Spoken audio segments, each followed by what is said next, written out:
Well,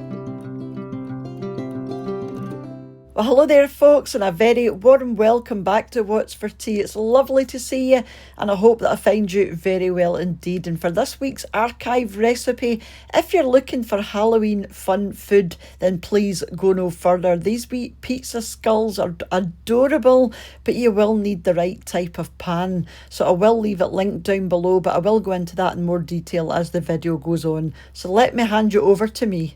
So this is everything that I used here, but as usual, everything will be in the description box underneath the video, and I'll also put it on the screen as I'm using it as well. And obviously you can stuff these with whatever you like. I am using cheese, tomato and mini pepperoni, but this was the dough that I used here. This dough was absolutely wonderful. It was a dream to use, just so easy, and it also came with a wee jar of pizza sauce, which was really handy. So this is the tin that I'm using here. Like I said, I am going to be giving this away to one of you, so stay tuned till the end of the video if you do want to win this tin for yourself. As long as you don't mind that I've used it, I will wash it, and package it up for you. If you are going to order one of these tins, just be careful that you don't end up with something like this, because they're all over Amazon and eBay. Just keep an eye on the price. If it's about £7 or £8 or £9 or £10, chances are you'll get the one in the right. The one you want is from a brand called Nordic Ware. They're going to be the right size, it's going to be the right quality. Yeah, this is what you want, this chap here. It's just wonderful to use. So the first thing I'm going to do is give this a good spray with some non-stick cooking spray, or you could use some melted butter, anything just to grease the inside, just to make sure that your pizza skulls are easy to get out at the end. So you want to roll out your pizza dough, whatever you're deciding to use, or you might even want to use your own, if you're any good at pizza dough. I'm rubbish at that kind of thing, so things like this make my life a lot easier. So you just want to roll this out into a nice even rectangle, then grab yourself a knife, and you want to cut this into 6 sections. So 6 squares. Just make sure your squares are big enough to cover the tops of each of your moulds. This stuff is quite stretchy, so you can obviously pull it into shape to suit yourself. So just drape that over one of your cavities and allow it to fall in.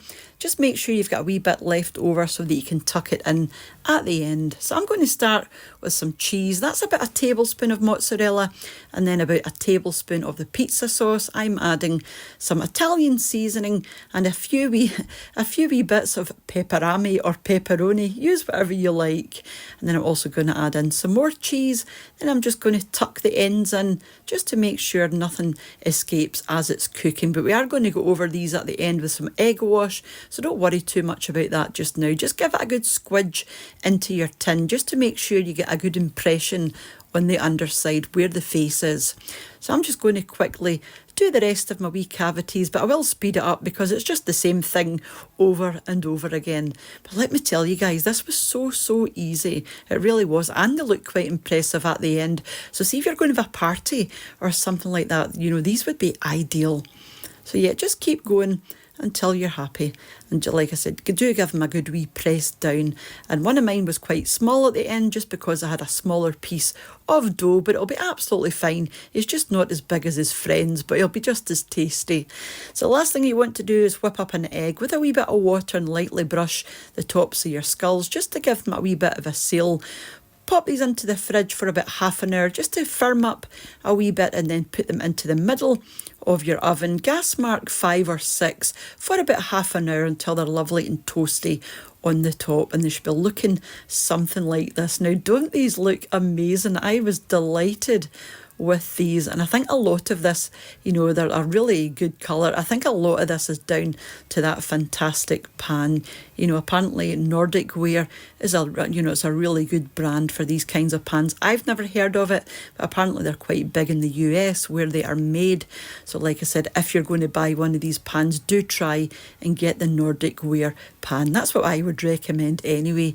These were absolutely piping bubbling hot, so I'm trying to hold these, but they keep wanting to escape out my hands. And I've just warmed up some marinara sauce, so that's just a cheese, sort of cheesy tomatoey sauce on the side, just to dip your skulls in. You know, it's just lovely.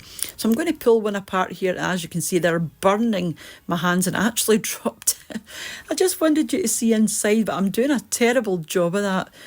Oh, didn't they come out fabulously? I was so chuffed with the way these came out. I actually done a giveaway with that large Nordic Ware pan, so I no longer have it, but I will leave a link down below if I manage to find it online of where you can go and buy it. You should have plenty of time. That's why I've uploaded this recipe now, just to let you have time to go and get the tin if you need to. But thank you so much for watching, and a huge thank you as usual to the supporters of the channel over on my Patreon page, to the channel members here on YouTube, for you all for sharing the video, or those that have commented or gave the video a thumbs up, those that have left me a super thanks donation or bought me a coffee using the Buy Me a Coffee link. And I will catch up with you during the week. Take care. Bye now.